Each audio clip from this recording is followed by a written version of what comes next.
Bonjour, alors aujourd'hui je vais vous préparer un goulash. Alors il me faut du bœuf, de la même viande que pour un bourguignon, du poivre, du paprika. Paprika c'est super important. Ensuite du double concentré de tomates, des gousses d'ail.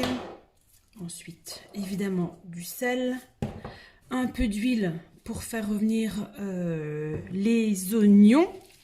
D'accord. Ensuite, il me faudra encore une pointe de bicarbonate de soude et un petit peu de farine. Dans un premier temps, je vais déjà commencer par couper mes oignons. Alors, je vais en prendre, allez, 4, c'est 3 ou 4, mais c'est vrai que plus il y a d'oignons, plus il va y avoir de goût. Donc, je vous reprends dans 2 minutes parce que je vais devoir émincer mes oignons et je vais vous éviter mes petites larmes. Bon, voilà, les 4, plus qu'à les émincer, on peut les émincer assez grossièrement parce qu'ils vont fondre. Je vais les faire revenir dans l'huile avec l'ail dans la cocotte. Voilà, bon, maintenant, je vais mettre ça dans ma cocotte avec un petit filet d'huile. Voilà, les oignons sont émincés et mis dans la cocotte. Je fais pareil avec l'ail. J'ai mis 2 têtes d'ail. Maintenant, je vais faire blondir ça à feu doux pendant 5-10 minutes. C'est en fonction, hein, en fait. Allez, voilà, il commence à être transparent. Je vais les réserver et ça va être autour de la viande. Je vais la faire revenir avec le sel et le poivre. Oui, ça fait déjà une belle quantité d'oignons. Ça a donné beaucoup de goût.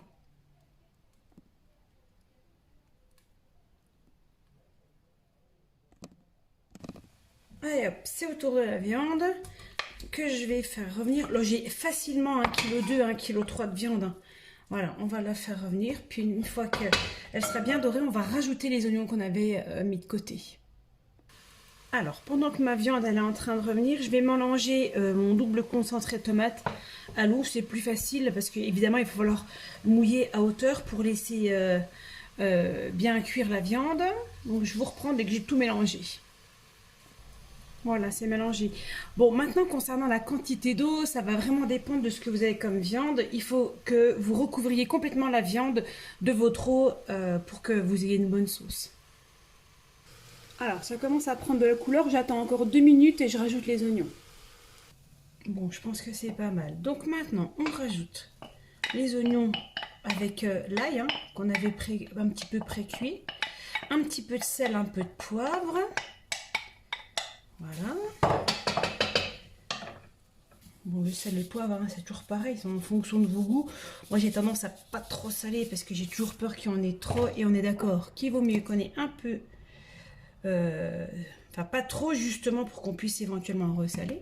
Je vais remettre sur le feu. Ensuite, je vais mélanger ça et je vais mettre une cuillère à soupe de farine, une pointe de bicarbonate.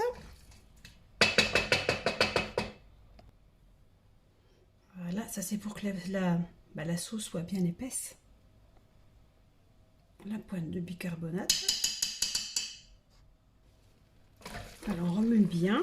Ensuite, je vais remettre. Donc je vais mettre mon mélange au concentré de tomate. Pour voir, à mon avis, je vais devoir remettre un petit peu d'eau. 2 bonnes cuillères à soupe de paprika. Voilà, le paprika il est mis. Vous voyez, j'avais mis 1,5 litre d'eau avec mon concentré. Je vais en remettre un petit peu pour que j'ai quand même pas mal de sauce. Parce qu'on va pas se mentir, hein, ce qui est bon dans le goulash, c'est évidemment la sauce. Alors, on rajoute un peu d'eau. Donc là, ça fera, j'aurais tendance à dire quasiment finalement 1 litre d'eau, un petit peu moins qu'1 litre d'eau. Je vous ai pas parlé de ma petite feuille de laurier. Allez, hop, dedans. Et maintenant, c'est parti pour, je dirais presque 2 heures de cuisson à feu très doux. Voilà, c'est cuit. En général, moi, je l'accompagne avec des pâtes. Voilà, une petite persillade par-dessus. Et c'est fini.